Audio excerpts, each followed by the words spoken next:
Good evening and welcome to the May 6th Queen Anne's County Board of Education meeting. I make a motion to resume open session. Second. All in favor? Aye. Can we please stand for the pledge? I pledge allegiance to the flag of the United States of America and to the republic which stands one nation under God, indivisible, with liberty and justice for all.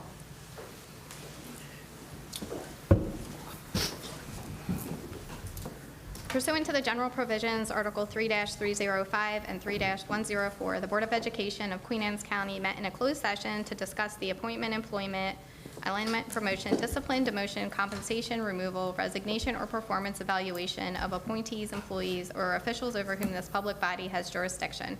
Any other personnel matter that affects one or more specific individuals, and to consult with staff, consultants, or other individuals about pending or potential litigation.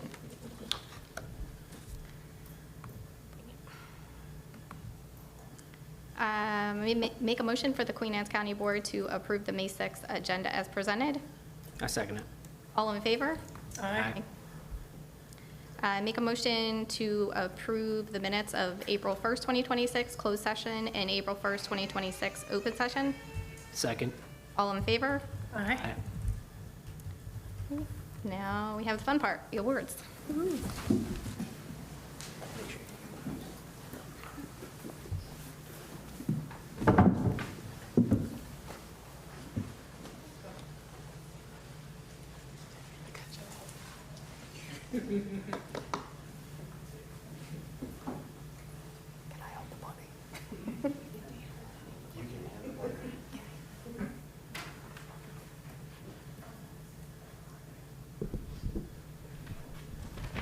Good evening, everyone. Is that working? Hello? Okay. I got one yes, that's enough for me. Thank you.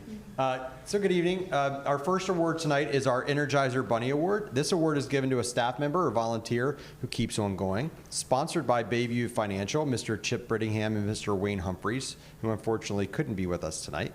But our winner this tonight is nominated by Mrs. Kayleen Kovach, principal of Mattapique Elementary School. If you can come forward. Want to come up? And our winner of the Energizer Bunny Award this month is Miss Faith Gross.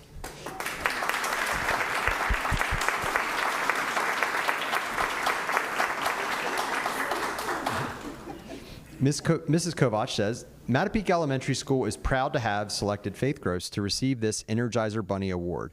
She has been an amazing asset to our school this year. Faith was transferred from Ken Island High School, where she has called home for several years. We are elated and feel extremely fortunate that Faith joined Team MES and brought with her a plethora of great ideas, energy, and enthusiasm. She always has a smile on her face and is ready to step in and run whatever is needed. She has brought a strong sense of cohesiveness and enthusiasm with her that has become contagious. She loves to help build staff morale by incorporating fun staff games each month. Things like Peppermint in Your Pocket, Lucky Leprechaun, and a Super Bowl pool, to name a few. In addition, she knows teachers love to eat, so she planned and organized special treat days for the staff. I didn't get a message about that, Mrs. Kovach, so next time, please, which included a coffee bar, make your own trail mix bar, hot cocoa, and dirty soda bar. She's always coming up with something new, fun, and exciting for the staff to enjoy to boost morale and engagement with colleagues. Faith has brought such joy to our staff with her enthusiastic personality. Not only does she brighten our day, but she is an amazing administrative assistant. We are so fortunate to have our own Energizer Bunny at MES. Thank you, Faith. Oh, we're going to do a picture. Okay. Well, anybody can stand by. All right, Mr. Dreyer. Yep, there we go. All right.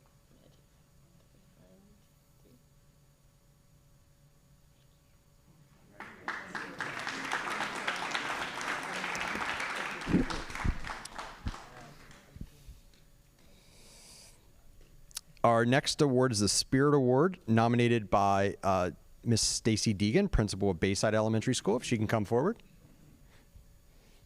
The Spirit Award is given to an individual who embodies the spirit of Queen Anne's County Public Schools. This month's winner is Miss Monica White.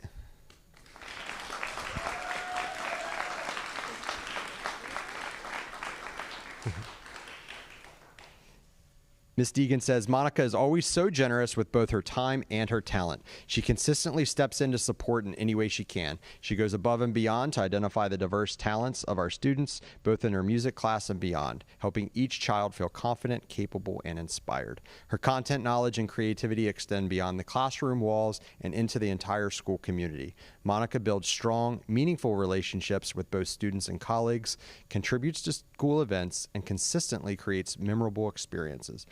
Her positivity is contagious, and her dedication leaves a lasting impact on all. She is also a scheduling master. She genuinely cares about every student, and she is an incredible supportive teammate. She embodies the spirit of Bayside Elementary School in everything she does. Congratulations.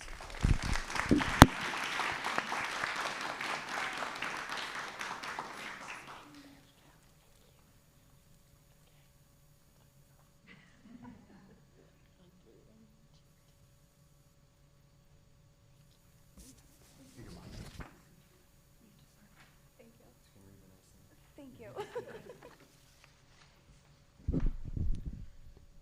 And our next award is the Shining Star Award, once again nominated by Miss Stacy Deegan, principal of Bayside Elementary School. This award is presented to an individual in our school system who shines. This month's winner is Miss Angela Harper.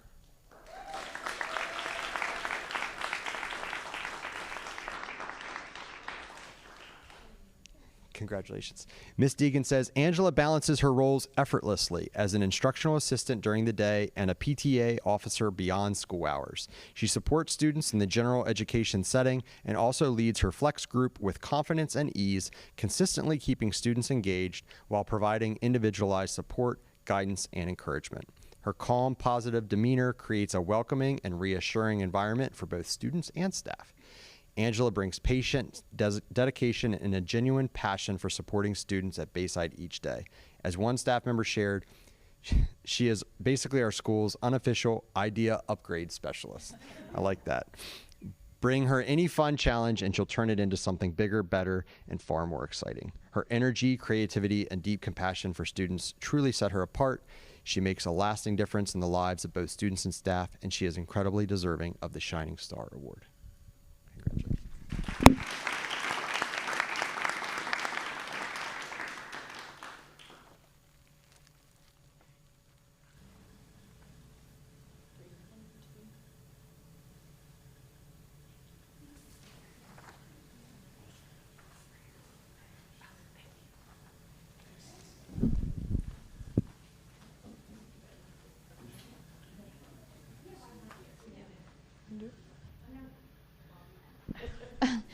We would like to, was this on? Yes. We would like to thank our student board members. Tonight is their last meeting, so we're going to get a couple pictures with them, and then we thank you for your service and being here with us tonight. So,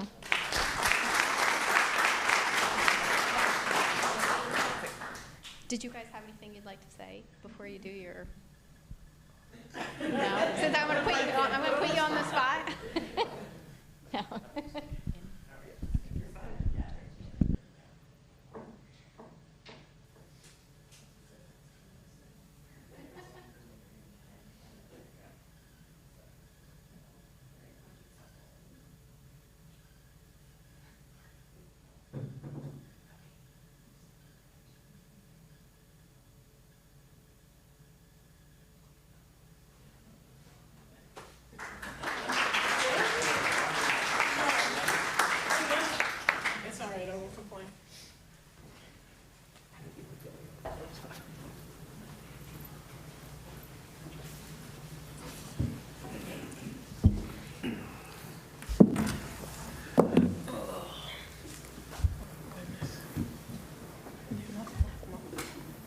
All right, board involvement. Who would like to go first?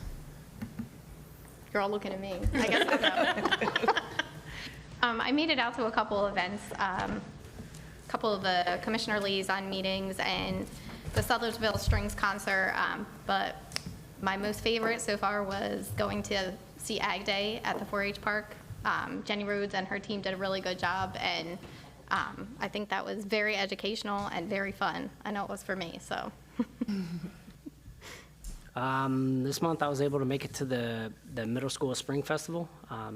What a fantastic turnout. Everybody had a lot of fun. The kids loved it. They got to climb through the fire trucks and play with the police dog, and it was a great event. Made it out to a ball game.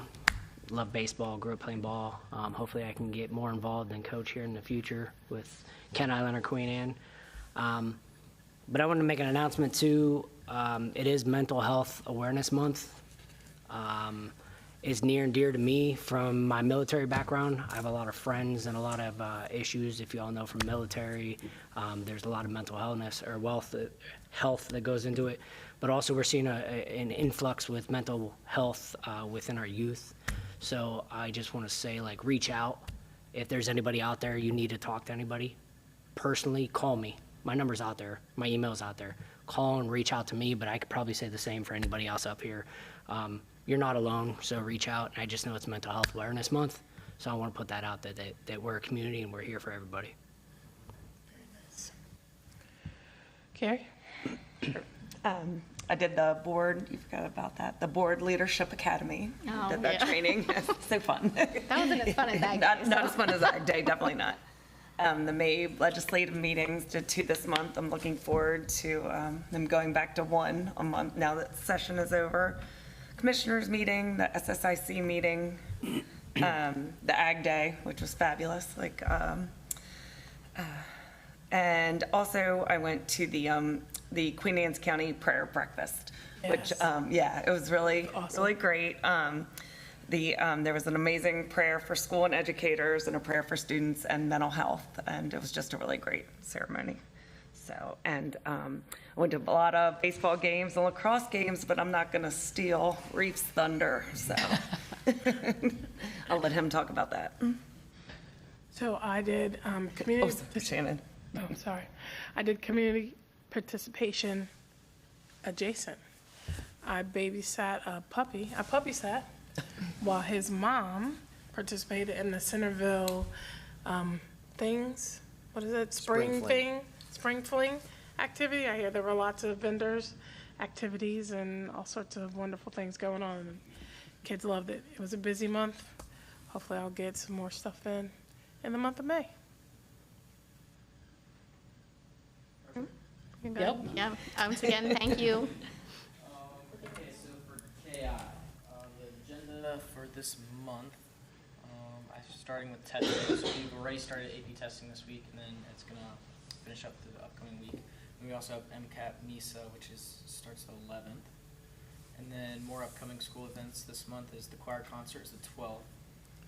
And then also seniors can get their cap and gown in the cafeteria on the 12th as well. Prom Promise is the 13th. Last student of the month is Friday the 15th. And Kent Island's prom is the 16th of May at Prospect Bay.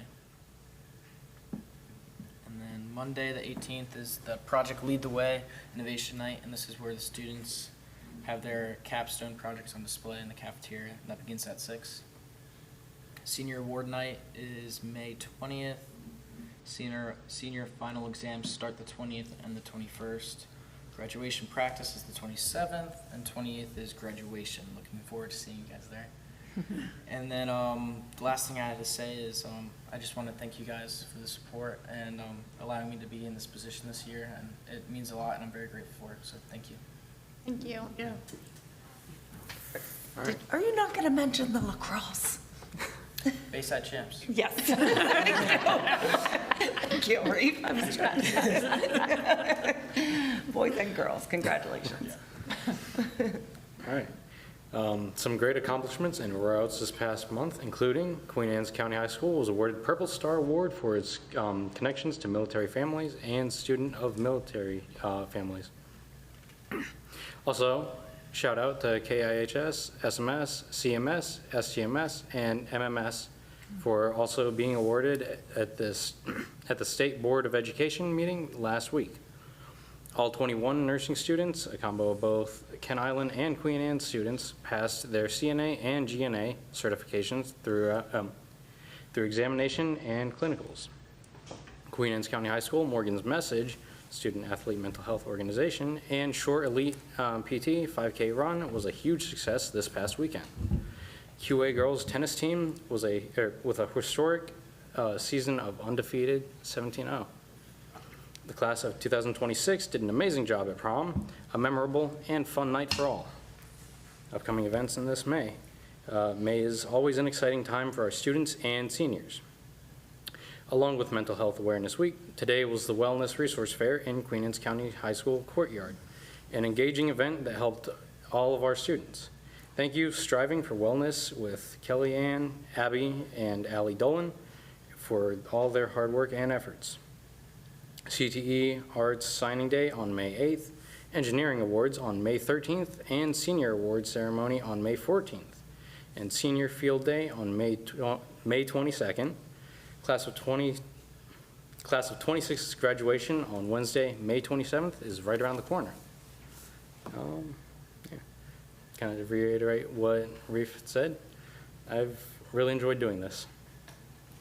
Thank you very much. It was nice having you. Thank you. Okay, we have Dr. Kibler up next. Right. The end of the school year is not for the faint of heart with the number of events going on. It's all great things. I appreciate everything we can get out to. So I'm going to highlight some of the different things that I've been up to. So I was able to go to athletic signing days at both the high schools, which was really cool to see our athletes that are planning to continue next year at the college level. Monday we had Fine Arts Signing Day as well at Kent Island High School, and I know Queen Anne's is coming up. Ag Day as well is one of my favorite events of the year. I love being able to join. Last week, I believe, we had the Bayside Athletic Conference dinner where we recognized the outstanding male and female athlete from each of our high schools for their achievements both on the field and in the classroom. So that was really cool to experience for the first time. Last Friday was really special to join Mrs. Susan Walbert, principal of Churchill Elementary School, who was received school leadership recognition by the Lieutenant Governor and recognized with other principals across the state. Went to the state board meeting, like it was mentioned, for the Purple Star presentation. All 6 of our secondary schools received Purple Star recognition, and that is a huge testament to our school system. Really,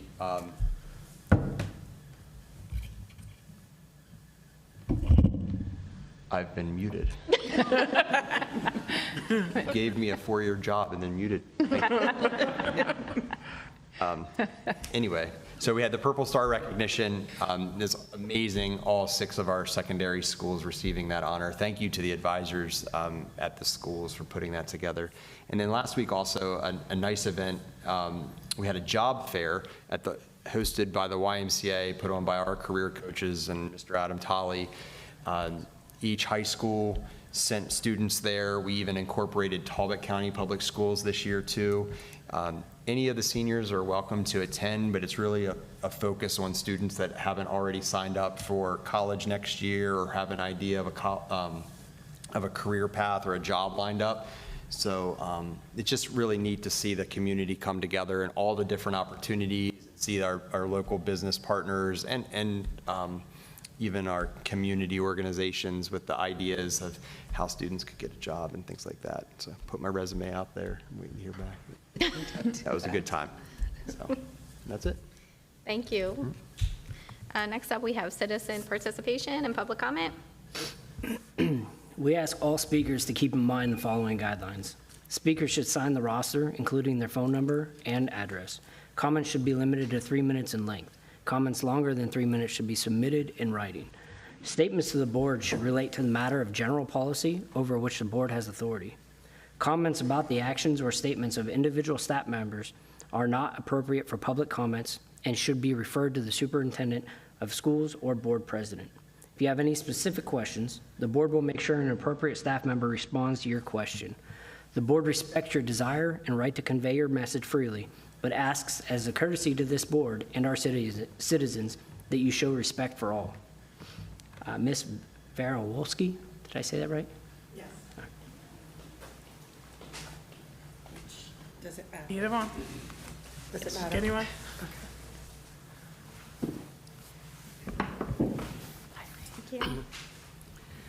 Good evening, Dr. Kibler, Dr. Shirkin, Goss, and board members. My name is Vera Walski. I live in Stevensville. And first of all, I have to apologize. I'm getting over having a sinus issue, so if my voice sounds funny, I apologize.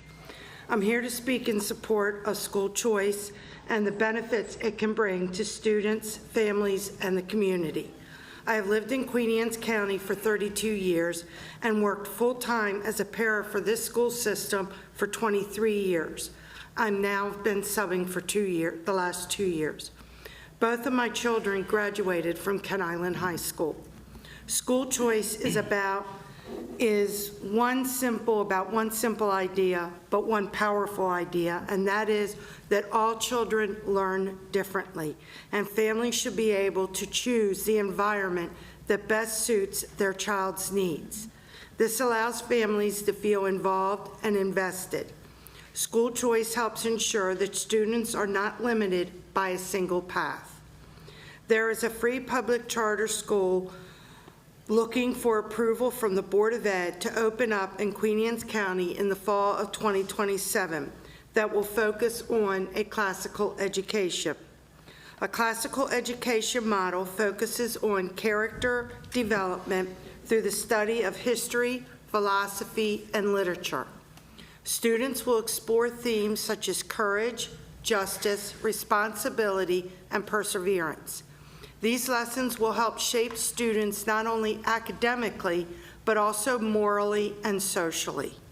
A classical education model has a strong emphasis on understanding history, culture, and the foundations of our society.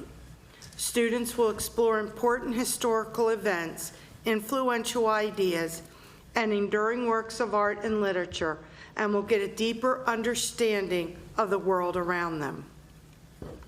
A classical education offers a structured, coherent curriculum that builds knowledge over time. It offers strong literacy skills which can help build vocabulary, comprehension, and communication, skills that will serve our students well in all subjects and in the future. The school will provide families with another meaningful pathway for their children's learning.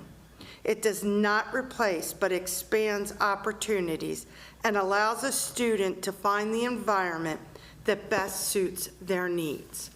Our goals should always be the same, and that is to help every student in this county succeed. Thank you for your time, your service to our community, and your commitment to the success of our students. Thank you. Thank you. Thank you. We have nobody else signed up, but is there anybody else that would like to speak?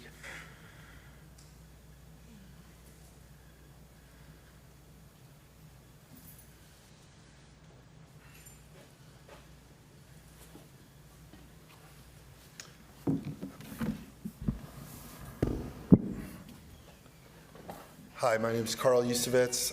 You guys know who I am, and I appreciate you allowing me. I don't have anything prepared, and I'm sorry I was late and didn't make the sign up. I just wanted to, I had some notes, though, that I did write down while I was.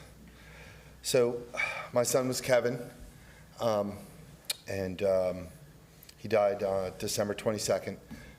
He took his own life, and I want to thank the board for the action and recognizing that there's a problem in Queen Anne's County and taking the action that you did. I read the letter that Superintendent Kibler put out and thoroughly appreciate everything that you guys have done towards us. And the collaboration with the different county officials and the outside agencies that are pulling together for this. I think this is a really great effort that you guys are making. I understand there's been some discussion amongst some local church officials in regards to a campaign effort for Queen Anne's County Goes Yellow. Are you guys familiar with that? Have you heard anything about that? That's great. And I think, I really think it's another avenue to get parents and children together involved in this problem. So I'm happy to hear that you guys are familiar with that, and that's all I really have. I really do appreciate everything you're doing for the community, for the future of the children, and that we can try to get in front of this problem and give these children what they need to be able to communicate and learn how to treat each other with more kindness and be better communicators, and see things for what they really are, that it's not about the best phone or the best hair or the best clothes and shoes. It's about that we're humans and that we treat each other that way. So I think it can only, I hope it can get better from here. So thank you very much. Thank you. Anybody else have comment?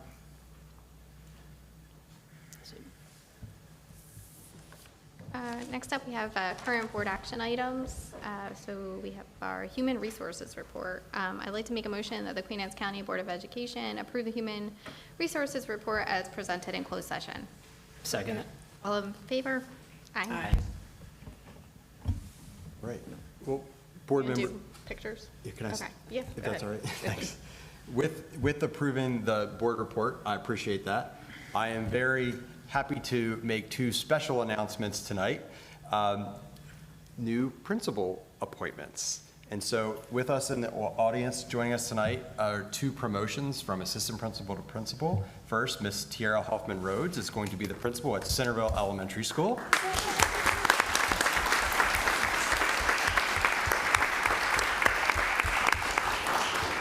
And Mr. Stephen Rafter to principal at Graysonville Elementary School.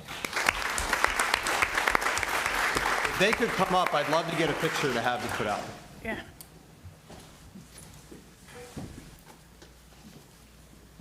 Say, you to say hello? You want individual?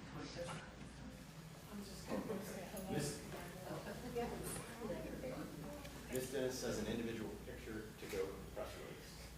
She's the boss.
Thank you.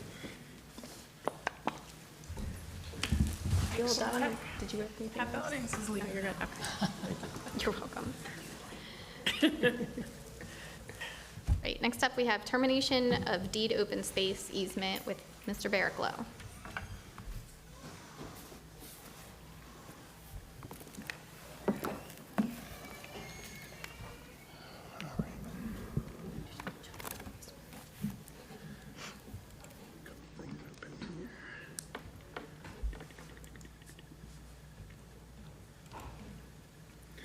All right.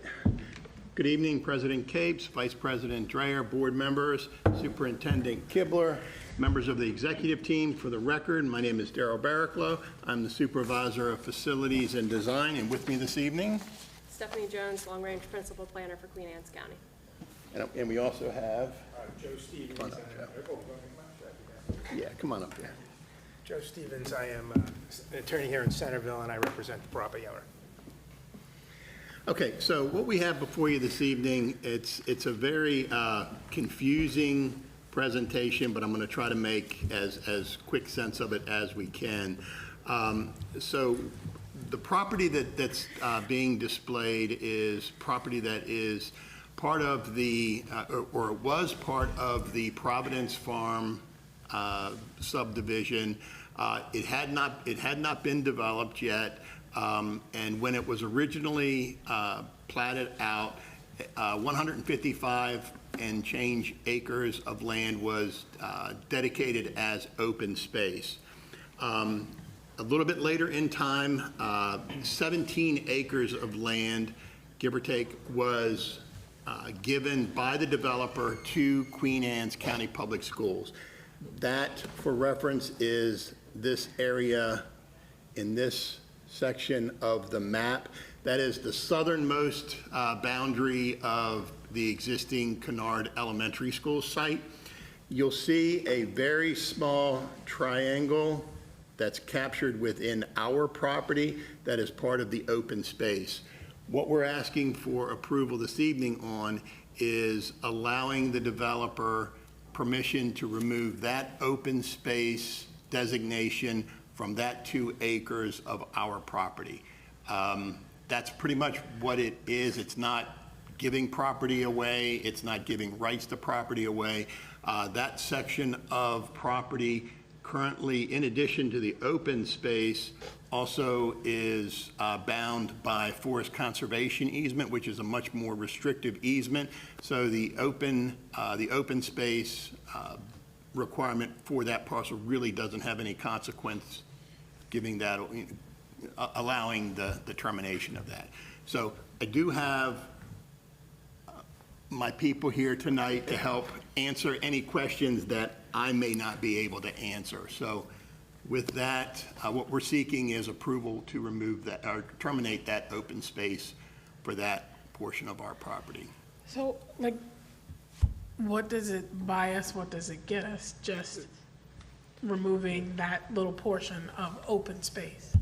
I thank you, board members. Joe Stevens again. I've been involved in this property since 1998. So I can answer a lot of questions about its history. But what's taken place is that open space was created when the Rolling Bridge subdivision was done. It was contemplated in all the documents at that time that the open space would be removed when the property is annexed by the town.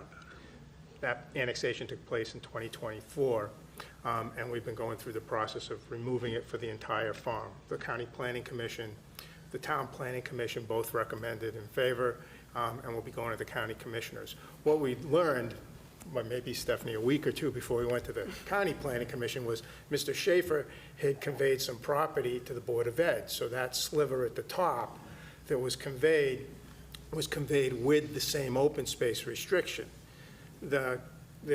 Everyone was in agreement that it made more sense to come to this board and to say, do you want to join in the release, the termination, for the property that you now own?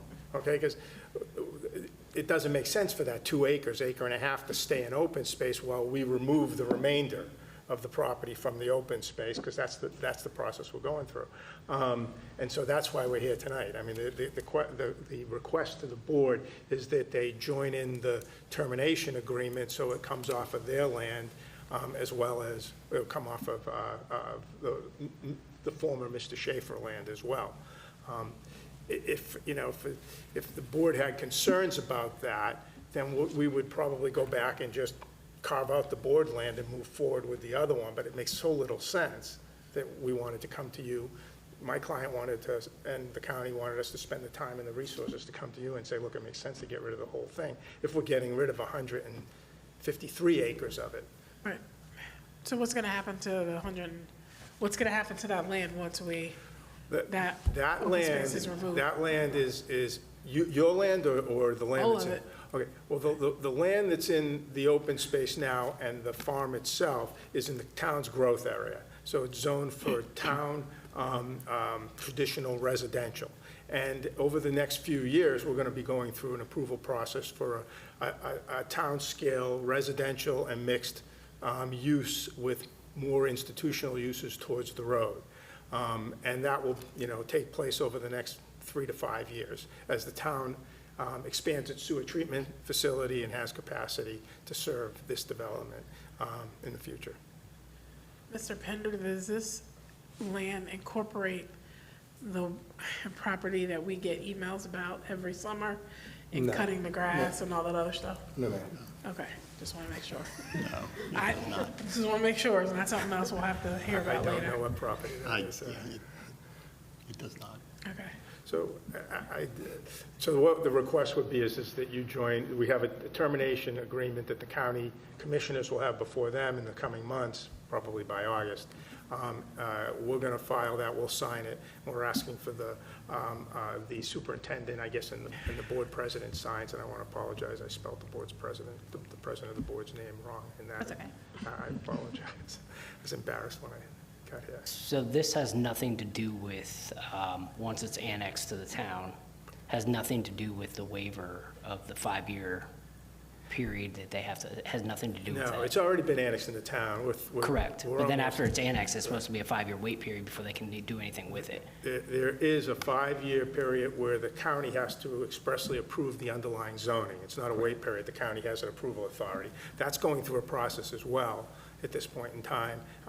Planning Commission at the county level recommended approval of the waiver so we can proceed with development plans, but that's ultimately the county commissioner's decision.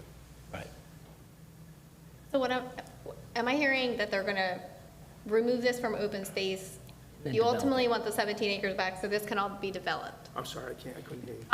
Ultimately, this is all open space, the 155.986, and then the 17 on top of that. This is all in open space and conservation right now? It's an open space. Open space is a tool that the county had for accounting for density that was taken when it created the Roland Bridge subdivision. So that's an open space. It's under a restriction. It's not like a conservation easement that can never be removed. The document itself provided that when it was annexed, that it would be reduced or removed based on whatever the development proposals were for the site. So it's not. But we're not giving, part of your question was, we're giving this land back. We're not giving any land back. Our land isn't changing at all. No. It's just changing the designation on 2 acres. That's right. Do you want to be included in the termination of the open space? Does the board want to be included on their 2 acres? That's really that's what it is. So what is this question internally? What is the pros and cons of releasing it or just letting it stay open space? Does it have anything to really benefit to us? It's of no benefit to us because Right. Well, number one, the property, the location of the 2 acres is so far remotely removed from Kennard. The possibility of doing any development in that area, it's on the other side of the stormwater management facility that's there, not to mention the fact that it's also bound and restricted by the forest conservation restriction. So there is no development of that area. So removing that, in my opinion, removing that open space designation is really of no consequence, or honestly, it's really of no benefit as well. I mean, we're not doing anything with the property. I mean, it's basically woods and going to stay woods, and I mean, we're just basically being a good neighbor. And so is the forest conservation easement that's on the property that still remains in the other ownership is staying there as well, because it crosses the boundary line.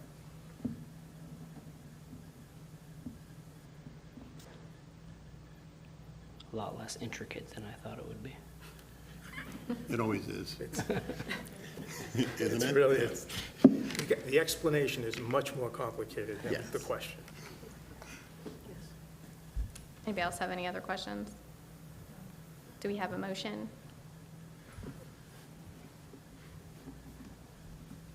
Can I get a motion for the Queen Anne's County Board of Education to approve the termination of the open space designation to the 2-acre area of the Kennard Elementary School property? Second. All those in favor? Aye. Thank you, board members. I'll provide an updated and revised corrected. Thank you. Thank you. Thank you. Thank you. Have a good evening. You too. Too. I'm guessing we don't need a break, so we'll go to information items, and we have Mr. Watkins up with food service budget. And Julie Hickey.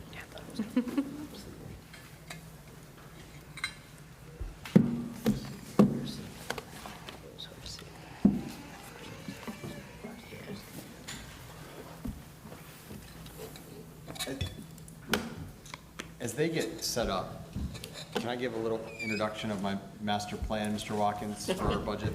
Of course. Thank you. So to this date, we've presented you with a potential operating budget, potential capital budget. As you all know, in that June work session, we will ask you to approve a finalized budget for next year.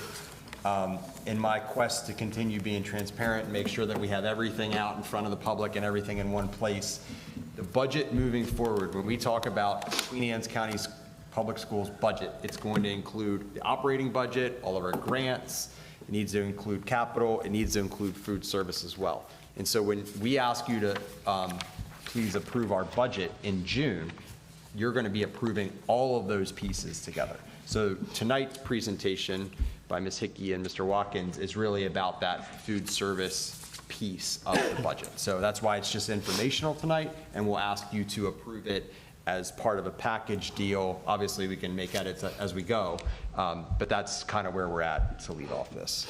Thank you. Okay, for the record, Rob Watkins, Chief Financial Officer. Good evening, Dr. Kibler, board members, executive team. Good evening, President Capes, Dr. Kibler, board members, and executive team. For the record, I'm Julie Hickey, Coordinator of Food Services. I'm going to provide you with an overview and an update on the Food Service Department before turning it over to Mr. Watkins to provide an update on the budget and a budget presentation. Okay. Just to go over a few facts before we actually get into the actual overview and update. The food service numbers that you're looking at up here actually for the number of meals served are actually the 24-25 numbers of total meals served. So in last school year, we served 713,498 total meals. That equates to approximately 1,300 breakfasts and 1,300 breakfasts a day and 2,600 lunch meals a day that we are serving to the students here in the county. We also have 4 schools eligible to participate in the Maryland Meals for Achievement program here in the county, and essentially most of us know Maryland Meals for Achievement as breakfast in the classroom. So we do have 4 schools eligible who are participating, and what that program allows students to do is they all are allowed to eat free breakfast in the classroom every morning regardless of their meal eligibility at lunchtime. And we can see the benefits of that program where we have approximately a 52% participation at breakfast in those schools compared to 10% in our others. So it is a huge benefit to our students when we're able to participate in the Maryland Meals for Achievement. Queen Anne's County Public Schools offer nutritious meals that meet the Healthy Hunger Free Kids Act of 2010. These nutritionally balanced meals are served each day and meet all the requirements of the United States Department of Agricultural Food and the National School Breakfast and Lunch Program. This helps to ensure that students are engaged and ready to learn in school. All meals include a variety of fresh fruit and vegetable choices, a variety of chilled non-fat or low-fat milk, and are in compliance with all federal, state, local, and health department law regulations. Currently, we are in a 3-year period where they are phasing in new standards and regulations. The first of these phases needed to be implemented by July 1st of 2025. And that first phase of these new regulations targeted the amount of added sugar in the cereal, yogurt, and the flavored milk that we feed students, as well as making sure that 80% of the grains that we provide in any after-school program are whole grain. So we did successfully, or we were able to implement those guidelines, and we are in compliance with the new regulations as of July 1st of 2025. The next phase is the reduction of sodium by 10% at breakfast time and 15% at lunchtime. And that phase will also look at the total amount of added sugars over the course of a week, not just at those individual items. We are on target to have that implemented by the deadline of July 1st of 2027. Most of the manufacturers that we're using right now for all of our K-12 products are all looking at what they can do to make their labels cleaner by reducing the amount of added sugars, looking at that sodium content. So we are well aware of those new regulations and are, like we said, on target to make sure they're fully implemented by the deadline of July 1st of 2027. The goals and objectives of the Food Service Department are to serve nutritious, affordable meals that meet or exceed nutritional standards and promote healthy eating habits, ensure safe and efficient operations with attention focused on proper food handling and training of staff. We're looking to increase the participation rates in school meals by creating appealing menus and offering a variety of healthy food choices, and we'd like to be a self-sustaining and highly functioning food service department. There are some benefits of an in-house food service. The money stays within the county. We're able to do local procurement and vendors.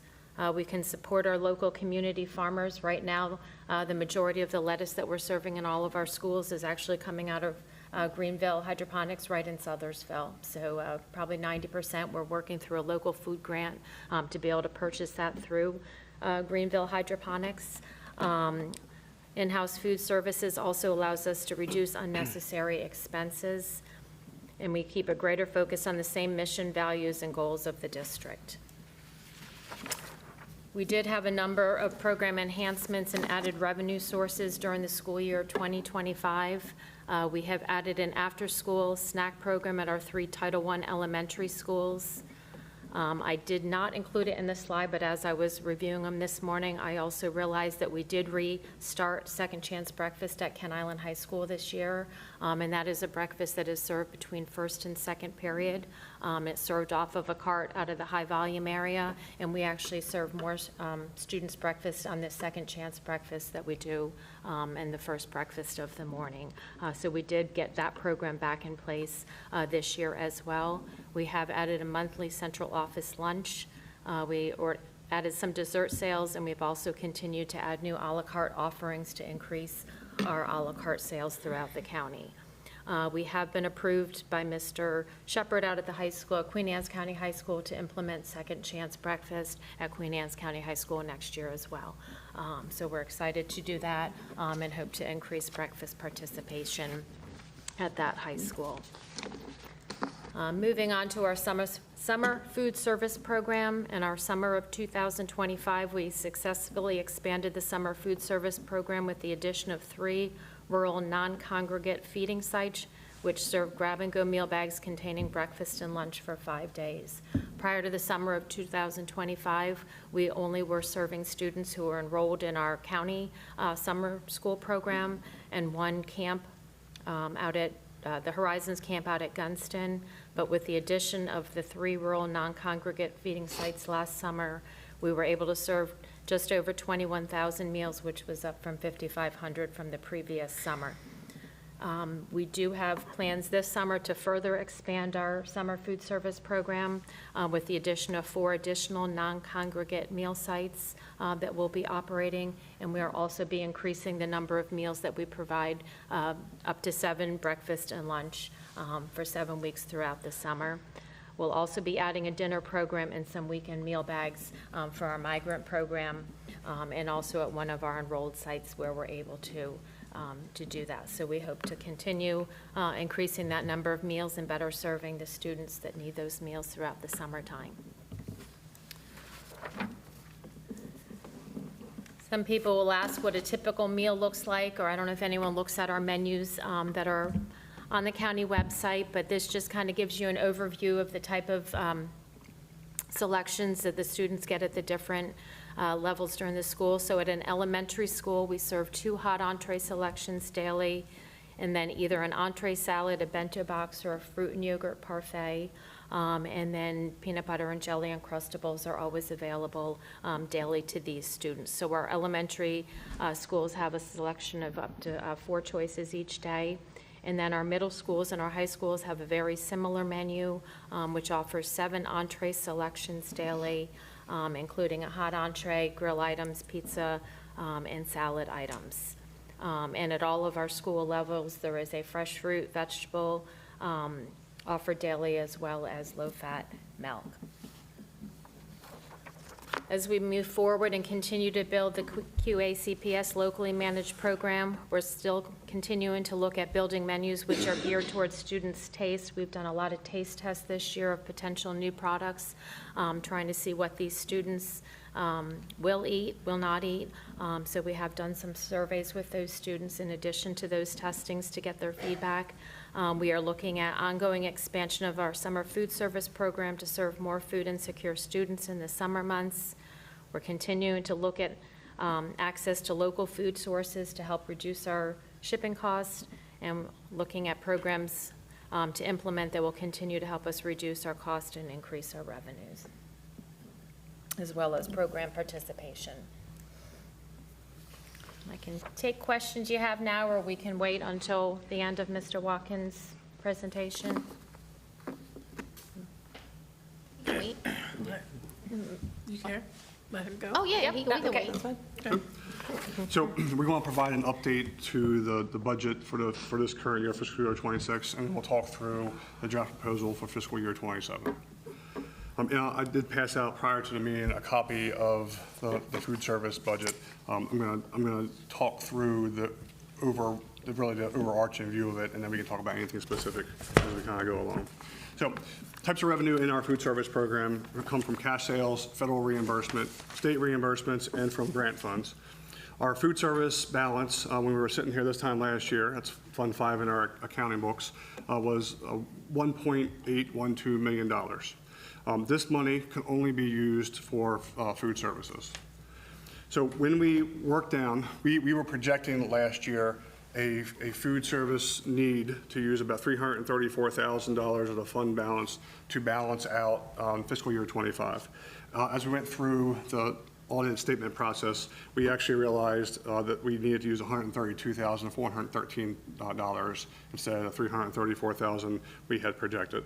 So to balance the fiscal year 25 budget, we used $132,413. So as we started this current year, our fund balance reduced by that $132,000, leaving us the $1.8 that we had to start with for fiscal year 26. Okay. When we look at the projections, and we look at from the fiscal year 26 budget book, this budget book, and our projected end of year expenses, I want to give you an update on where we thought we were sitting towards the end of this year. So right now we're realizing about $127,000, we're projecting about $127,000 of increased revenue to our food service program. And we are projecting a decrease of about $471,000 in expenses to our food service program. So essentially, we lowered our projected $694,000 use of fund balance this year to about $150,000. And that came through a lot of hard work through Julie, a lot of double checking the food and the food costs and negotiating and really bringing everything to the lowest price that we could. Two other factors that result in that. The food costs that we were projecting in 26 just didn't hit that high of a number, so we were able to remove some dollars from that. And unfortunately, some of our part-time employees, other positions were not filled as regularly as we would like them to be, so there's a little bit of surplus there as well. All in all, it makes up about $500,000 of projected decrease of fund balance use. So when we look at those projections, the $1.9 million that we started prior to last year, the $132,000 we used to balance out 25, the $149 and change we're projecting to balance out 26. That leaves us with a projected fund balance at the end of this year of about $1.6 million. So still projecting out well with our reserve funds. When we look at our draft budget, so now we're comparing what we had in our budget book, our current budget book that's in force, to the draft budget book for next year. We're projecting about $187,000 in increased revenue from this current year to next year. Most of those items are coming in the area of a la carte, in snack sales and in some of our program growths. The other things she's added to the program, the things like the lunches at the board and other sales have also contributed to increasing the revenue. Our expenditures were trending down just a little bit, so basically the same expenditure line for next year's budget as what we have for this year's budget. We're projecting, and again, we have to look at the actual budget book, but we showed you that this year's use of fund balance isn't 694, it's really closer to 150. We're projecting next year's budget to be around $500,000. Typically, the use of fund balances compile on top of each other. We did recognize that when we brought in Gordon Foods is projecting a pretty good savings for us going into next year in the food service area. So that is not necessarily reflected in this. We would like to see the savings before we stick it into the numbers, but we're also expecting about another $65,000 savings in food costs next year, give or take. So we have enough money in our fund balance to cover the projected costs for this year and the projected costs for next year. When you work the numbers out all the way down to the bottom, we're still projecting over $1 million reserve at the end of next year. So I'll stop there, and we can look at if you want to go and look at our budget book, we can certainly talk through and answer any questions we have about that. My apologies for it being so small. My glasses must be very thick.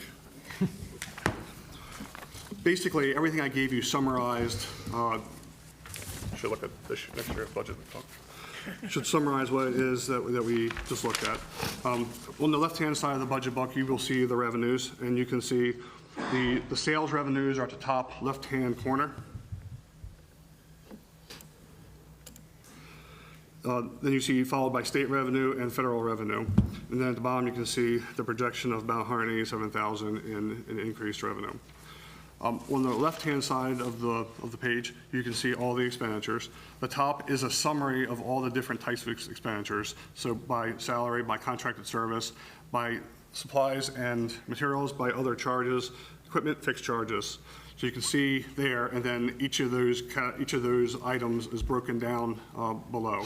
We're not projecting any additional positions going into next year. Although I will stop and say that we are proposing, and that comes later, but we are in our budget we are proposing a wage increase from $16.20 an hour to $18 an hour for our part-time food service folks. We feel like the cost, while we're still working on a deficit in our balance, is still needed in order to further attract and maintain our workers. So that's included in this proposal. What questions might you have about our proposed budget or anything about the fund balance? Can you remind me where the fund balance money came from and like why it's just for food, please? Because it's federal funding, state funding, and it has to go right back into the food service department. And most of that money came to us during COVID times when we were feeding and reimbursements were different. So we built up quite a fund balance during that time. But it can only be used, like we said, to support the food service program or for enhancements to the food service program. But is there a time limit? No. Okay. No time limit, but Ms. Hickey has been asked to show how she's going to spend. Yeah. We're not supposed to be sitting on an excess of approximately more than 3 months of what our operating budget is. So we do have to submit plans to the state periodically on how we're going to spend that money down.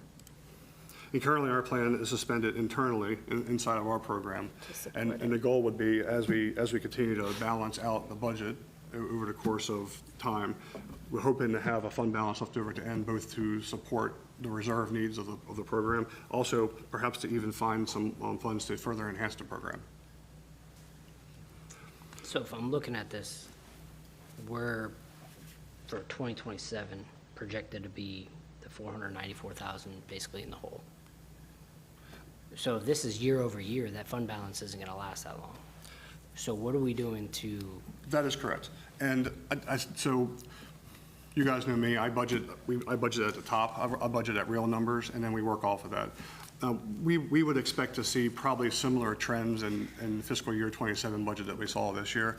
I'm hoping that we're going to get closer to a more balanced budget by the time we get to the end without the use of fund balance. But the reality is if we spend everything that we projected and things happen, everybody comes to work every single day. That's fantastic. It's great for the program. In fact, we wish that. That's not what happened this year, which was where some of the savings came in. Right now, we are projecting out about 3 years, about 3 more years, 27, 28, 29. If we stay at this level trend, we're projecting out 3 years before we run out of fund balance. So at that point, next year, if we are trending that way, we will continue to bring information back to you guys for your consideration. Along the way, though, and I'll let Julie talk to exactly what she's doing, I know that there's lots happening behind the scenes to control food costs, to control waste, to make sure inventory is right, to do all the things that you need to do in order to run a business. And that's essentially what Julie is doing. She's running a multi-million-dollar revenue business. That we're not trying to make money off of. That's right. Right. But Trying to break even. And what we've found is when you start looking at other school systems and with what's publicly available, you'll find that either districts are still living on the high fund balance from COVID, or they have to support their food service budget with operational budget dollars. And that was going to be my next question. After that 3 years, if we keep going down this path, what is the trend? Like, what is our plan? Because if we start tapping on, we're already at financial constraints. So $500K, that's a chunk of money. I agree. Our current plan is to continue to grow the program, continue to control the costs, continue to find contracted providers to help us get those costs down. The organization we are participating with that helped us secure the Gordon Food contract is an organization that spans a bunch of different things in the food service world. So it's continuing to figure out how do we really tighten up the bottom line to the best of our ability. But ultimately, Dr. Keller was right. Ultimately, when we get down to the bottom of the fund balance, we're going to have to make a decision about whether we're bringing operational dollars in to support it or not. Because 3 years isn't a long time. I agree. Especially when you're talking about the budget and contracts and funding and trying to come up with, like, that's not a long time. Sure. And I just don't see anything that's like concrete of a plan that like, I know you've talked about it, but like, it just doesn't seem like we have anything moving forward that we have like, hey, this is our set plan, this is what we're doing. It just, hey, we're gonna try to do this, we're gonna try to do that.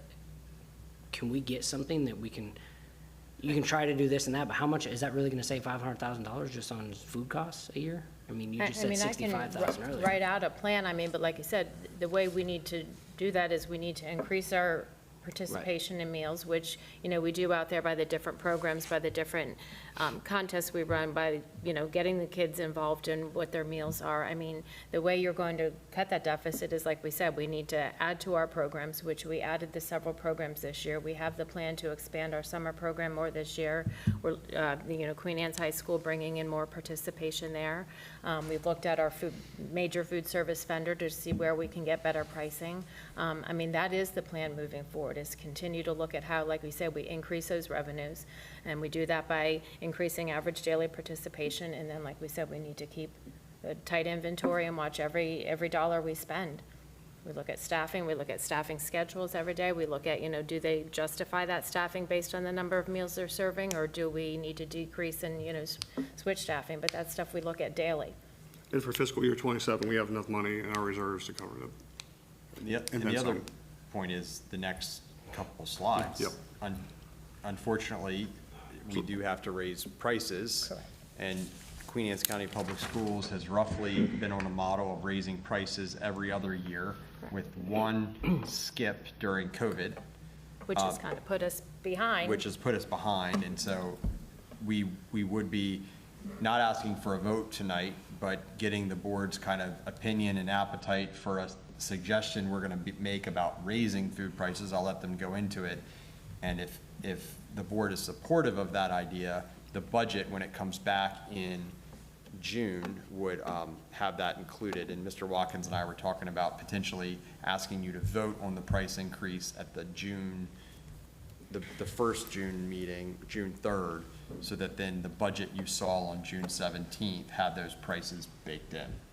Is it typically I'm seeing the trend 15 cents, the raise. So let's go through it real quick. These are the current meal prices that we have in force this year.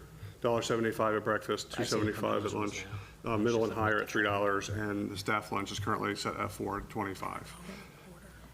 Yeah, I see the When we- proposed now. I When was we looking at the continue, trend when we before. look at the trend of the lunch prices, you want to go over this? Yep. Okay. I mean, this slide here shows you what the historical trend has been of the meal prices here from the school year 1920 up to the current school year. And we have been, like we said, at that $1.75 for breakfast, $2.75 for an elementary lunch, and the $3 for middle and high school lunch for 2 years now. And so typically, historically, after 2 years, we have seen we will increase the meal prices. The prices that we currently have right now, I mean, if you calculate that out, and for a high school or a middle school student who buys lunch and breakfast, all 5 days, you're feeding a student for $24. So as a parent, I mean, that is still, like you said, a reasonable meal price that they're paying. So we're proposing a 25-cent increase to all the meals across the board, raising breakfast to $2 and elementary lunch to $3, middle and high lunch to $3.25, and staff lunch to $4.50. And a 25-cent increase based on the projected meals bought this year is about $78,000 is the projected revenue increase. So unfortunately, when you go back and look at the prices of the items, the food prices have gone up at a faster rate than these meal prices have. There's a good chunk of meals that are covered by the reimbursements through the free and reduced meal program. However, students who are not part of the free and reduced meal program, the money comes from the revenue generated by the sales. So we are asking we will be asking for a 25-cent increase. Thought might be interesting to look at some of the surrounding districts, or at least a couple of surrounding districts, and what the cost of their meals are. Similar. They're similar to ours. And we're not sure what they'll be doing the That's next right. year, but Right. this is where we compare to them as of this school year.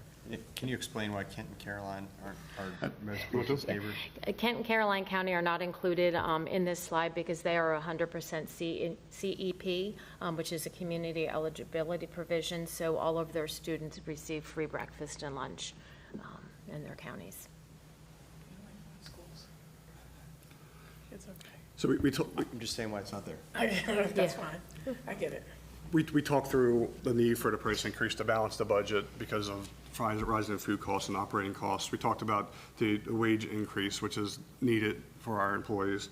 And then we talked about our continued efforts to really control the cost to the best of our ability and continue to find avenues to find providers that still provide high-quality products at a reasonable price. And generally, that happens when you jump on the bigger consortium-type contracts, which is what we've done with Gordon Foods. And we've also seen an increase in our food costs because we have a new there's been a Buy American provision in place for a number of years. This year it went to we can have no more than 10% of our products non-domestic. So over the last 6 months, we've had to change, for a good example, we just had to change our juice, which we go through a lot of in the county, and we're paying almost $5 more a case for juice to get a domestic product versus a non-domestic.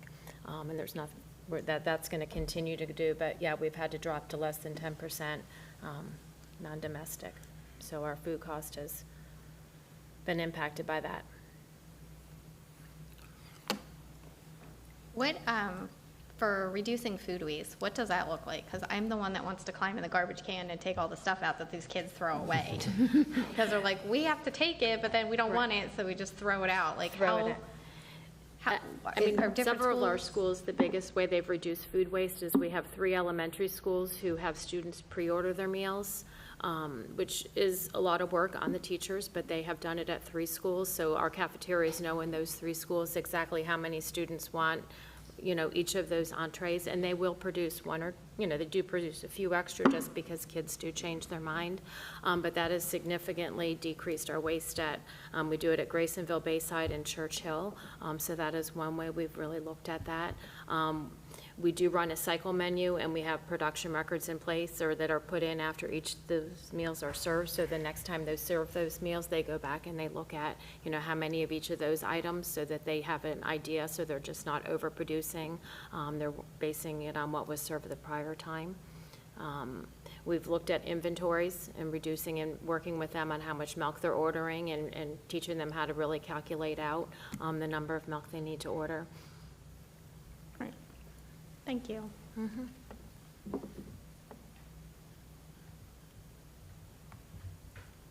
feel like I have more questions, but. And if you do, please feel free at any time to give me a call, email. I'll be happy to answer them. Appreciate it. Thank you. Absolutely. Thank you. Thank you very much for your time tonight, guys. Thank you. Thank you. Hold on. Great. Matt Evans is up next with our first read of policy 206 and policy 533.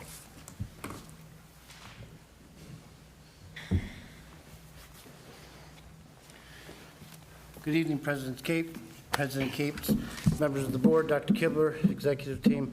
For the record, my name is Matt Evans, Supervisor of Student Support Services. I have two policies before you tonight. The first one, policy number 206, automated external defibrillators, AEDs.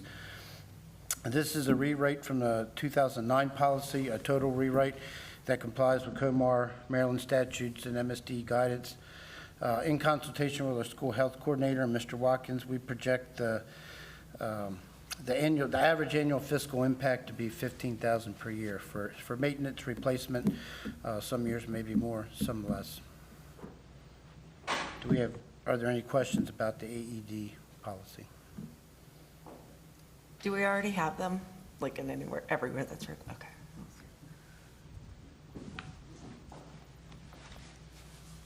Yes?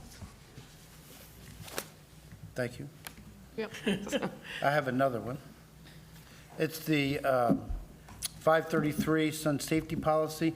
There were no changes to the Sun Safety Policy. This was originally written in 2019. In the Regulation 533.1, we did add letter E, employees may assist students with sunscreen application with parent guardian authorization. Are there any questions regarding sun safety? How do you get that authorization? Anyway, never mind. It just seems like a lot to put on teachers. But anyway, I guess it's required. It's a valid question. I'm happy to come Yeah, back please, with that. actually, go ahead. Okay. Any other question? No. Thank you for your time. Thank you.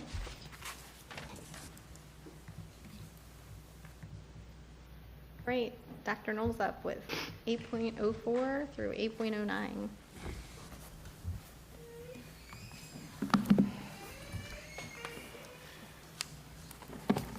Good evening, President Capes, Dr. Kibler, members of the board and executive team. For the record, Michael Knoll, Director of Human Resources. I come before you tonight for 6 times of second reads of policies that I presented last month. So I bring before you for the second read policy number 405, employee compensation. We did get a public comment about our employee compensation, inquiring about our step 10 cap on bringing in teachers. This was actually not part of the policy. It was just an inquiry that was made, but we do cap our incoming staff at a step 10. That is a superintendent prerogative to do that. It is to remain fiscally responsible with the budget, because paying teachers at the top end of the scale when you get mid-level teachers going out is going to end up costing a lot more money and may have us resulting in cutting staff in order to hire staff. So that is why we do that. But again, that inquiry is not part of the policy. It was just a question that was brought forth.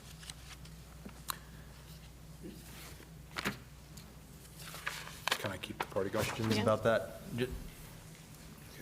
Okay, policy 406, second read. This policy is our criminal background checks on employees and volunteers. I know the board was copied on a public comment about that. I just want to make the board aware and the public aware that if you work for us, if you coach for us and if you volunteer for us, we will fingerprint you, we will do a full background check, and we will make sure that you are able to play in our sandbox. It is what we do. We take that very seriously. Yes, that is a Comar law, but it is also the due diligence that the superintendent and the board bestows upon the staff that work with our most prized possession, which are our children. So we do that. There was also an inquiry within that public comment about the possibility of posting the names of the coaches on the high school websites. That is something that I will speak with the principals and the athletic directors about moving forward. I don't know that that is done throughout the year, but that is something that we can take a look at doing. So that is 406. Any questions about that? 407 is our staff-student boundaries. Second read, there were no public comments on that unless the board has questions. I will move on. 416, the Family Medical Leave Act, FMLA. Policy 416, there were no public comments on that. Unless there are board questions, I will move forward. Policy 422, compliance with educational laws and regulations. There was no public comment on that either. And policy 431, tutoring for pay, there was no public comment on that. There will be some tweaks that will be made to the references of policy and law that need to be updated that I will bring before you for the third and final read for adoption at our June board meeting. If there are no questions, I will step away, but thank you for your time. Thank you, we appreciate it. We have Dr. Kibler up next, Board Docs. I forgot I was on. Falling asleep. So this is really just informational for you all tonight and the public. Board Docs is owned by Diligent, and Diligent is phasing out support of the Board Docs platform and going to just their new Diligent platform. And so we do receive a small discount by going with this company through MABE, like the other boards of education use in the state of Maryland. So over the summer months, we will be transitioning to Diligent. I think the target, Ms. Dennis, is the August meeting. Our materials would be up on the Diligent platform. We have information that we can provide if anybody is interested. The big thing that I was worried about was the archive of all of our documents and Board Docs. Luckily, they are still like the same company, so they are helping boards with that. We will have an archive site that they will create for us to bring all of our materials over. Just to temper expectations, the archived materials will not be in Diligent. It'll be in a separate site that we will link on our website, and then moving forward from the first day, the first meeting we use Diligent, everything would look relatively similar and you would still be able to search there. But anything prior to whatever that meeting date is, if it's August, and we would be able to hyperlink that on the website where people can find Board Docs and things to be able to go. I forget which county it was, but this was the one that was really concerning to me, especially as superintendent. I go back in the archives of the board meetings a lot, and so I went to another district that's already made the change and searched around, and it definitely works. You can find everything and stuff like that. It's a little inconvenient to be on a different website, but after a year or two, we won't really even notice the difference, I'm assuming, because we'll all be on the new site. So just really wanted to make you all aware that that change will be coming in the next few months. Thank you. Next up, Mr. Barrick Lowe for Educational Facilities Master Plan and the 202 Chesterfield ad transfer.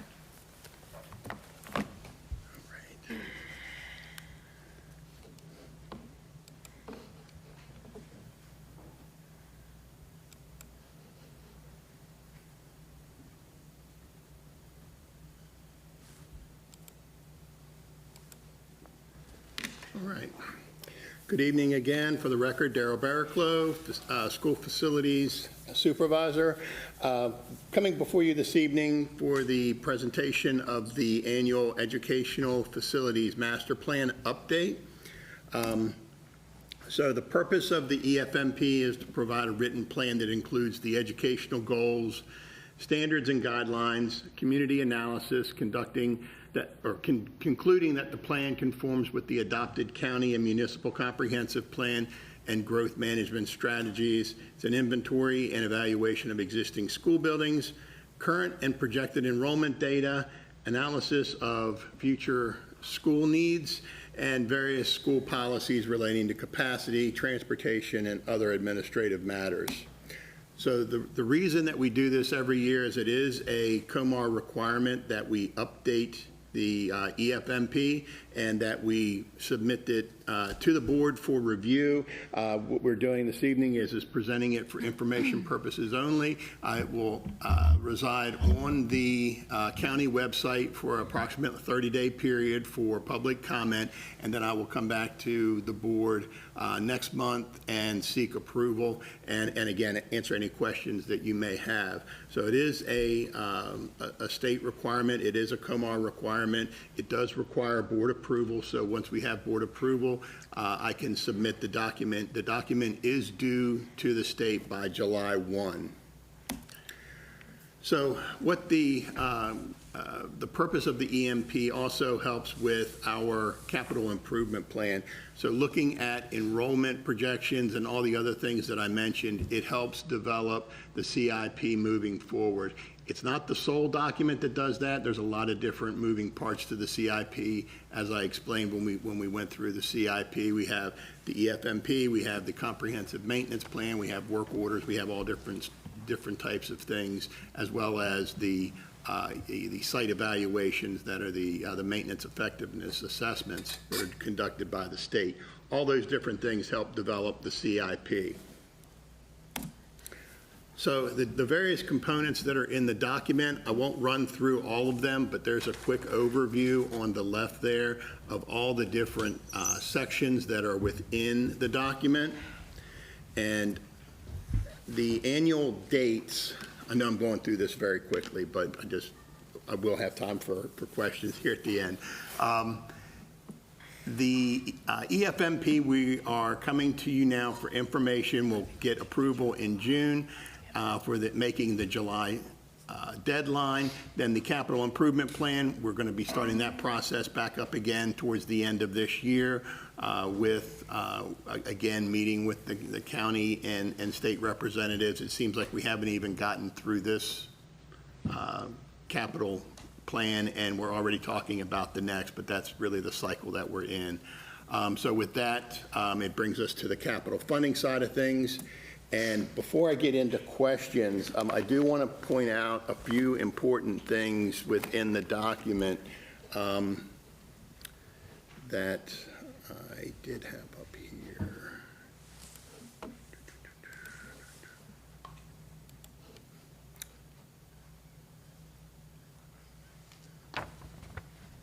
Sorry, give me just a second here.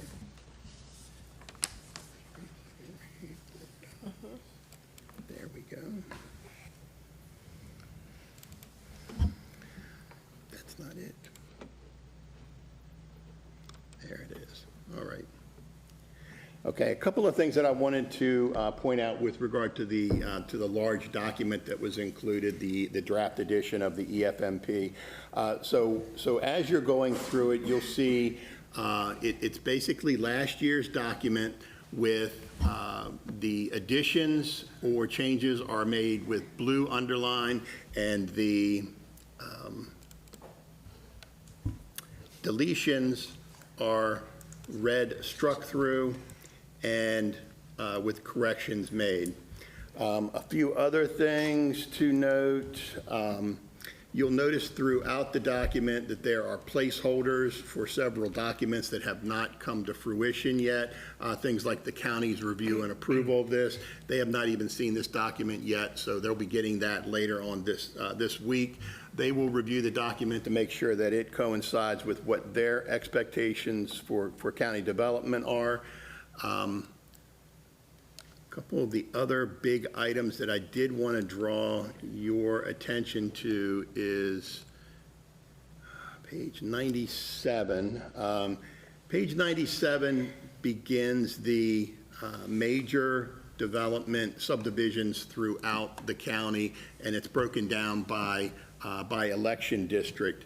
So within that, you'll see all of the updates for the Fox Farm subdivisions. You'll see the other updates within the town of Centerville.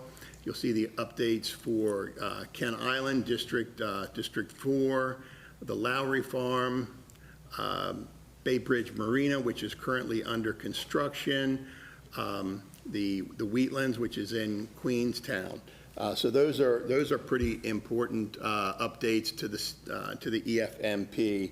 Then if we go back to page 56, this is our enrollment projections for the next 10 years. And with what we have seen in the section of the document that I just showed you under subdivisions, we are showing a modest increase in enrollment over the next 10 years. And the reason for that, like I said, is the development that's happening in the incorporated towns, which are also the that is the identified as the growth areas by the county. One of the things that I want to also draw everyone's attention to on page 95 of the document is one of the issues that we are starting to kind of see the impact of, which is the temporary moratorium on residential development that was passed by the county. What that did was it's an attempt to slow down and curb the residential development, and basically right now the moratorium is in place so that the number of allocations that the county has remaining can be evaluated to basically make it last and make the development within the county sustainable. That does not affect the incorporated towns, because all of the incorporated towns have their own wastewater treatment facilities, so they aren't affected by the moratorium. That's why, and that also dovetails with why they have been identified as growth centers.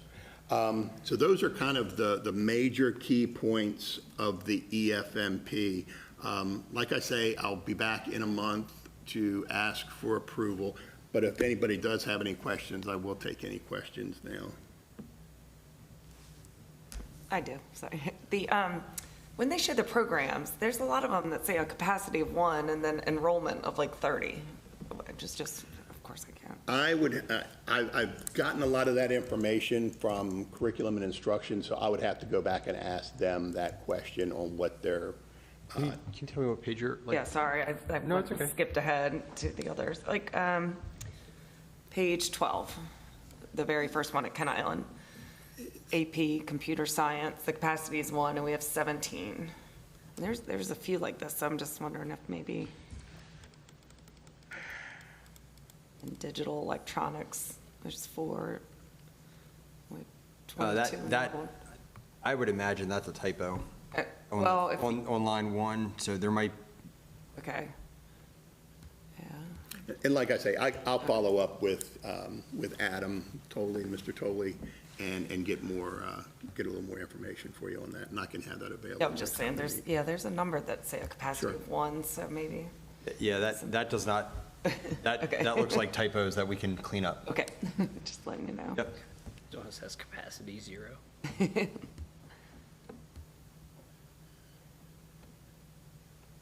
Gary wants all 7,700 students and the ability to go in. Well, yeah.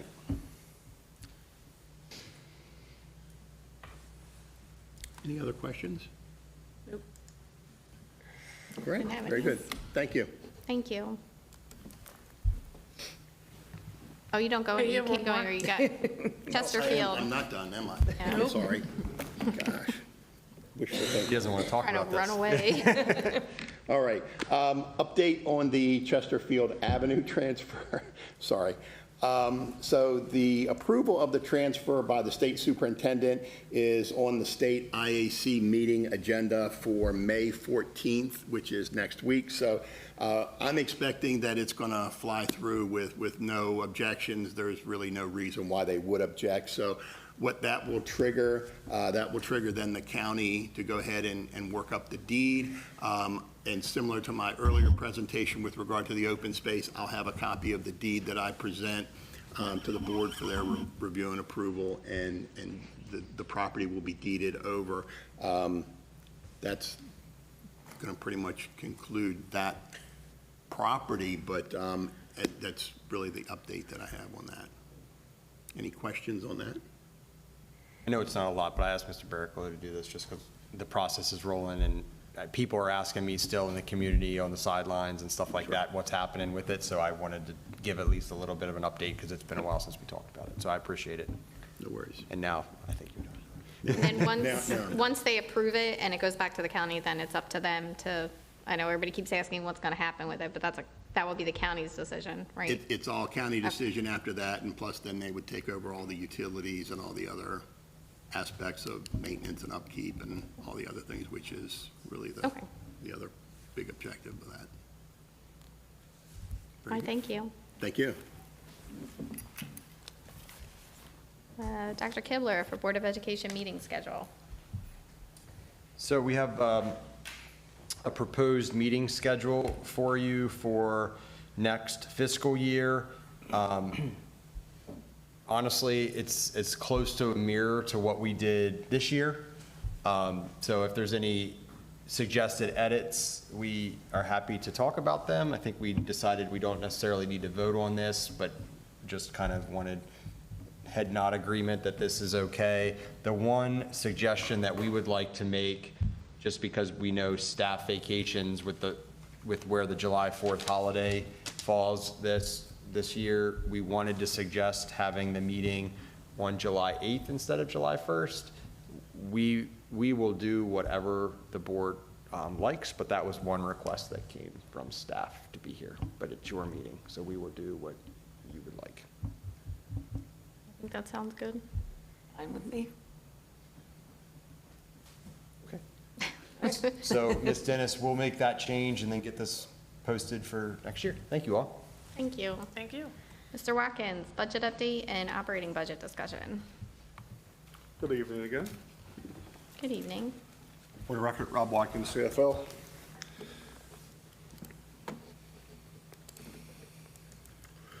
So I present to you expense sheets through the end of period 10, through April. Spending down well, tracking well, all good right now. We continue to monitor the expenses. Really this time of year, we really tighten up the monitoring expenses, and a lot more things come across my desk and across the finance desks than even during the regular year. So we're monitoring it tightly. We're still projecting to spend out.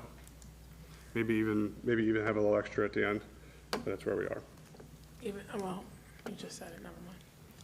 So we do put basically we ask spending in general to stop, was it April 15th? April 15th. April 15th.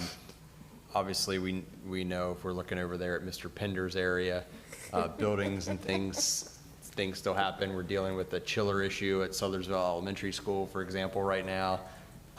But it starts to become a little bit clearer for Mr. Watkins and his team where we're going to end up. Our budget is always going to be tight, as it should be.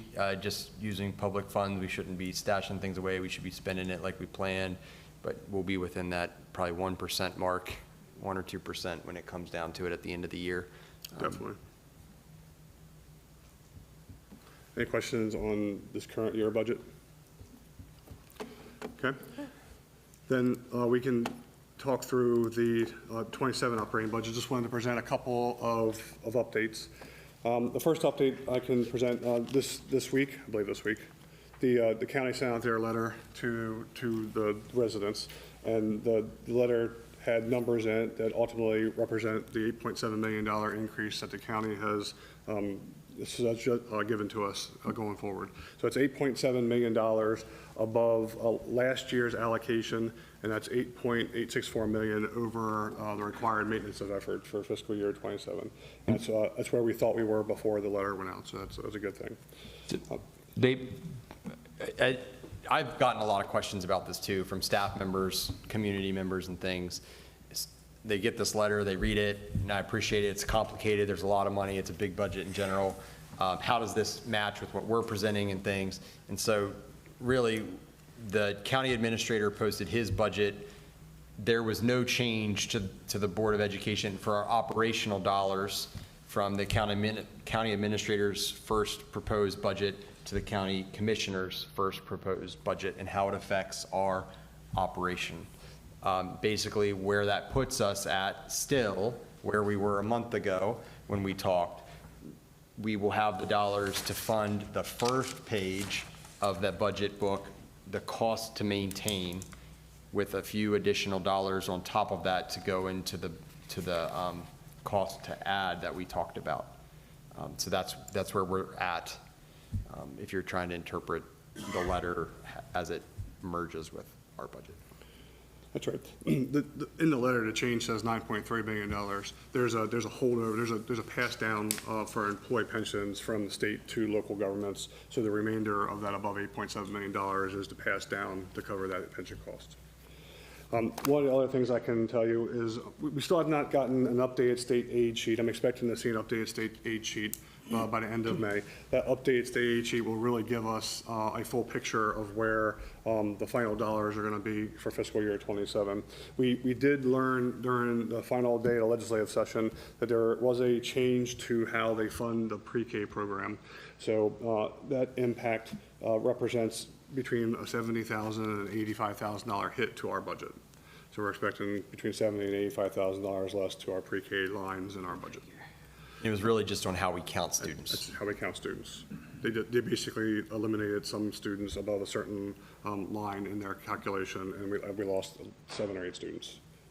And the reason for that was? It was the cutoff in the Tier 2 students' eligibility to receive state funding in our programs. Tier 2 is the 300 to 600% of the federal poverty level. And they moved it to 450%. Instead of all Tier 2. What I can say about that is obviously that hit is not good, but I can also tell you what we have not done in our district is expand pre-K classrooms to accommodate Tier 2 students. What we do is we balance our classes. If we don't have enough Tier 1 students to fill them, then we start taking in Tier 2 students where the funding per student comes down. So it's not adding or subtracting classes to us, but it does hurt. Loss of money anywhere is not good, but we'll be able to absorb this one. So as we kind of finish it up, June, the first meeting in June, we won't necessarily have a struck budget from the county at that point. We'll bring forth to you some information, whatever we have at that point, probably the state aid file. We'll have some adjustments available to you then. On the June 17th budget work session, we'll bring forth to you the adjusted budget book to reflect whatever the revenue, final revenue from the county and the state through the state shade share and what the county's given us above maintenance of effort, their final struck budget. We'll incorporate that, and we'll incorporate forth food service, and the capital improvement project will be part of it. Budget. So we need a little direction, I would say, at this point, moving forward. If the board wants us to continue to push for additional funding from the county commissioners or not, or if we are going to readjust our budget book to the levels that we're seeing right now, and just talk strategy on next steps with that. I would suggest we all go to the county budget meetings and advocate for more money for the students for all the things on page 2 or page 6, but that second page. If we can get people to go out and tell them how important reading specialists, math specialists in each school, and all the other things we're asking for on there, I think that's what we should go for. I agree. Also reiterating to them the fact that we have other programs that are going to be state mandated coming down the pipeline here in the next few years that we're going to have to fund anyway. So instead of playing catch up, let's be proactive instead of being reactive. I don't think that this number that they put out there reflects that in any way, in any manner. I don't know, I'm sure you guys have relayed that information. I wasn't in those meetings, but if that could be relayed, the fact that we're going to be having a significant raise in operating costs, state mandated, without the funding coming from the state, and we're already losing money from the state. Granted, I know their budgets are tight. They got their things they got to take care of too, but if we can reiterate some of that aspect to it too.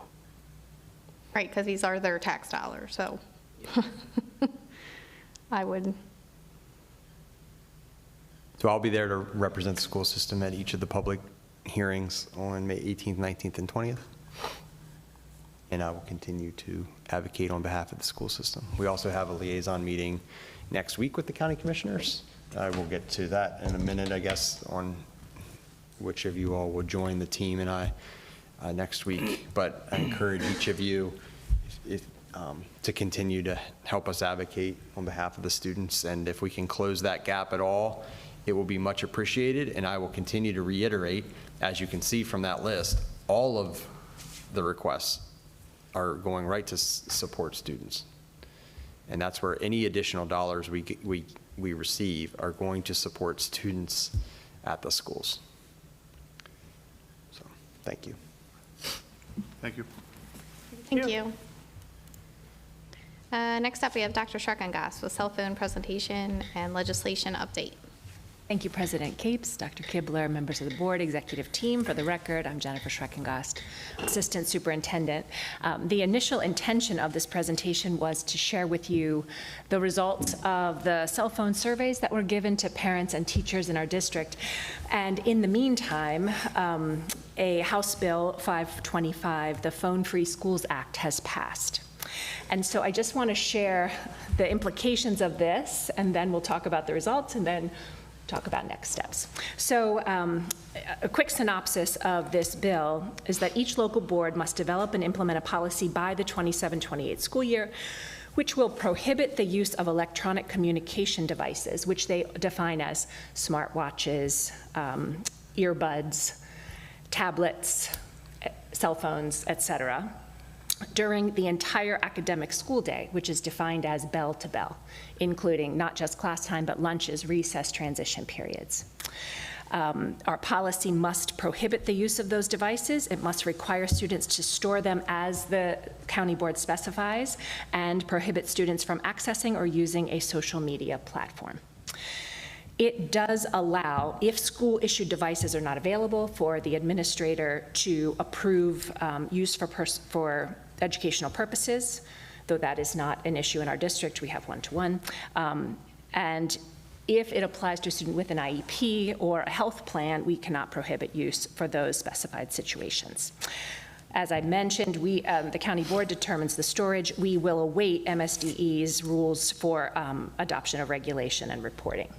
So with that, I want to share the results of our surveys, which may indicate to us the ways in which this bill will be easy to implement and maybe some challenges that we'll face along the way. So let's peek at parent response data. We had 1,359 responses, and you'll see here the percent of students with a cell phone by level. Dr. Kibler, do you mind clicking to the next one? There we go. Hasn't changed much since the last time. Nearly over here is. Thank you so much. You'll see there the percentage of students with cell phones. The next slide shows the parent response of those who support or strongly support limiting cell phone use during the school day by level, elementary, middle, and high. The next slide shows the level of cell phone access parents believe is appropriate for students during school hours, with the blue being no access all the way up to green being full access. You see the shift from level to level. The next, which policy approach do we prefer for the child's school? Blue being no phones allowed on campus, red, phones allowed but must remain off and stored during the day, or yellow, allowed to be used during non-instructional times. To the next. And then we did also ask them how acceptable they found several consequences for repeated cell phone violations. And so the first consequence for the device temporarily held in the office, you'll see most people found that to be very acceptable or acceptable. The next consequence, the parent required to pick up the device. You see how that shifted down the levels. We'll move to the loss of phone privileges for a period of time. This is really now irrelevant because no phone privileges are allowed at any level per the new policy that's coming. And then the fourth, school-provided alternative like a locked pouch system. You'll see acceptable there. So then we moved to teacher response data. We had 265 responses from teachers. You'll see there they are very supportive or supportive of a district-wide phone-free school day. Next, the policy approach they believe would be best to support teaching and learning includes no phones allowed but must remain off and out of sight. That was over 80%. The next question, those same four consequences, how teachers felt about the acceptability of those. You'll see blue is very acceptable. That varies a lot from the parents, doesn't it? Mm-hmm. Right? So in summary, greater than 75% of our parents support or strongly support limiting cell phone use. The majority support no access to cell phones or limited access with conditions. Greater than 75% of parents at all levels approve of the four suggested consequences, with the exception of high school parents being required to pick up the device with 63.4% approval. Teachers, 87.6% are supportive of a phone-free school day. The majority believe phones should be off and out of sight. The majority also find the four suggested consequences to be very acceptable. So our next steps may be that we choose to update our current cell phone policy for a first read in June with the final read in August to implement during the 26-27 school year, with the understanding that perhaps we would have to make some adjustments to ensure alignment once we receive from MSDE a model policy that outlines the regulations and reporting requirements. Some good news for us, when we look at our current personal electronic device policy and regulation 603, it already states that in elementary, prior to entering the school building, cell phones must be turned off and removed from sight. So that's already accomplished in elementary. Middle and high say that the classroom teacher may provide a student permission to use the device for an authorized activity. So that will require adjustment. Another piece in our current regulation deals with on a school bus, the driver's allowability.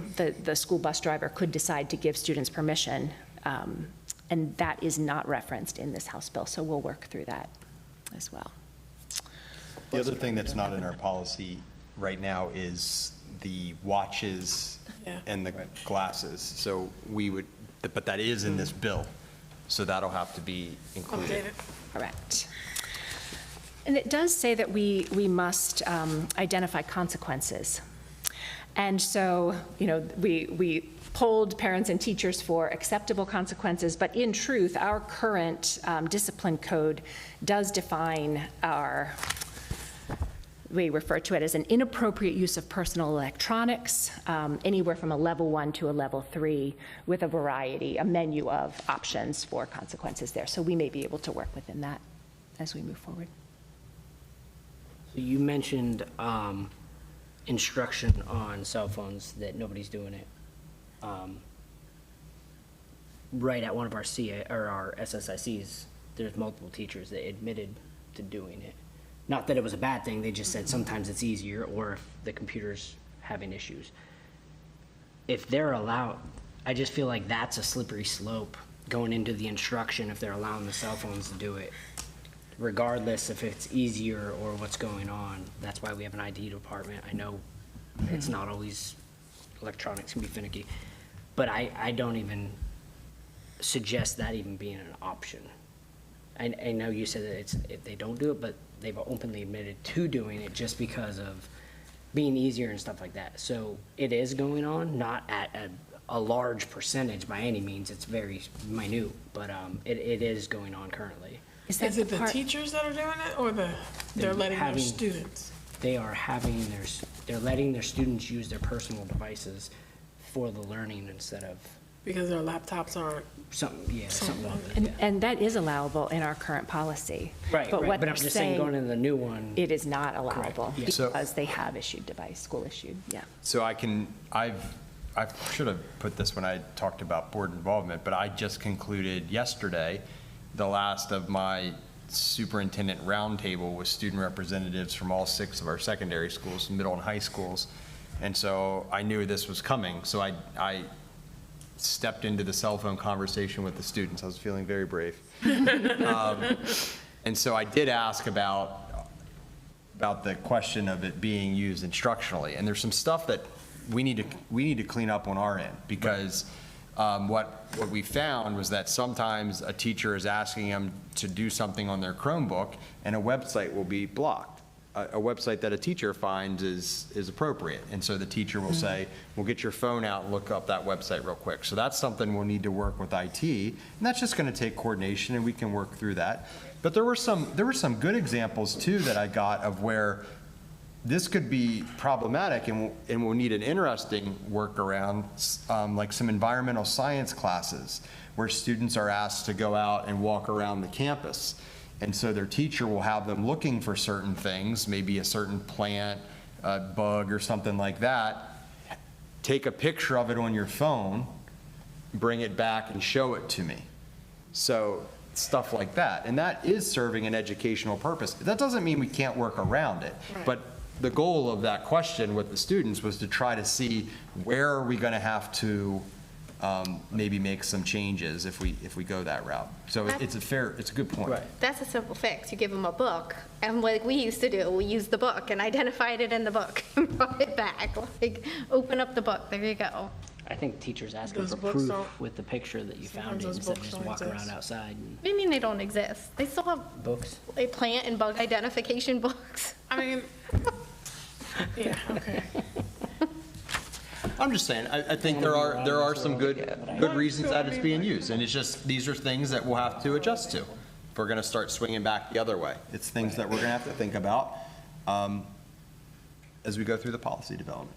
So I think the other goal of this is just to make sure that the board is still interested in being a year ahead of this, and if that's the case, Dr. Schreckengoss and team will make some recommendations with our interpretation of the new law that was just passed and what we've heard you all talking about, bringing it forward for a first read in June, so that any changes that we wanted to implement could be ready for next school year, because we've all I was gonna agreed. say, it'd be like almost a trial year. Yes. So that we can kind of get our feet wet, see where we're at, and then Figure out what things need to be what they need to adjusted. do and how we can adjust it and kind of play around with the policy. And there's going to be something that they want us to write in there that we just can't predict. I mean, and we'll fix it next year. And we should really take a look, since we are talking about mental health, before we start this, look at whatever data or whatever is going on in our schools, and even just social interactions. And then after a first year of this, see if there's any difference, because there's tons of schools that have reported complete different personalities in kids when they got rid of their cell phones, and grades going up and social interactions increasing. Yeah, it's countrywide too, not just our state. Yep. Right. I know people are gonna be upset that they can't have in their hand all day, every day, but I'll be fine. yeah, I agree. You're here to Go for learn, not look at your phone.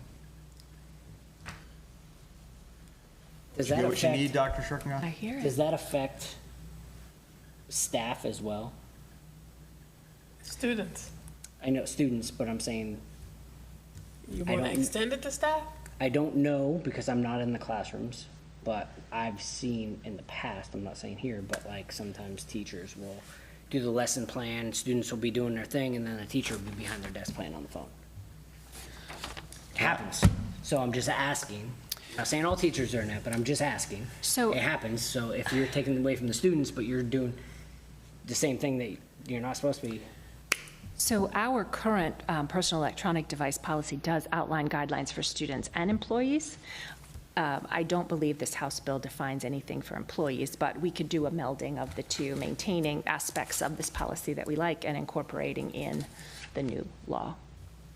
I did step into this question with my student groups as well and just said, do you notice staff members, like you aren't supposed to be on it during instructional times? And I was very pleased to receive from all the schools that they do not perceive this as a problem. Okay.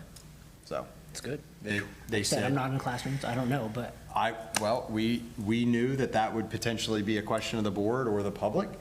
And so the general feeling, I don't want to speak for every student I talked to, roughly 10 to 12 per school, but the general consensus among each group was that they didn't feel like it was a problem with staff members. From those students, again, there might be something, but that's what I heard. All right, so shall I work with the team? We'll bring back a first read next month.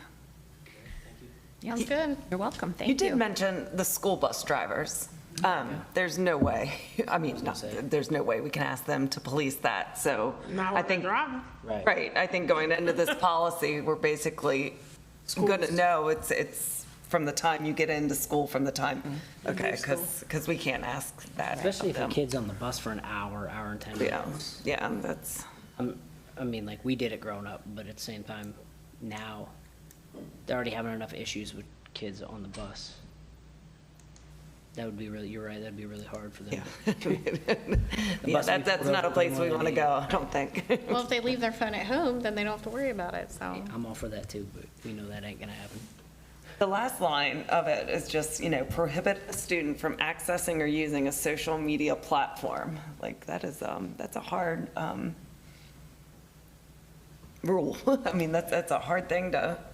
The only way doing that, I see, is restricting the actual use of the phone in general. Because how are you gonna go and tell them? I know, Yeah. And that's a parent problem, not Agreed. a school So, problem. but when the state, you said that's a state, part of the state Yeah, bill? that's the end of the So policy. how do they, again, how's the state, has anybody gone to the state and asked them what their mentality was or their thought process writing that on how you're supposed to implement that? It's a good question. If they don't have because, their you know, phone, then they can't access the why social would they media. put that last thing?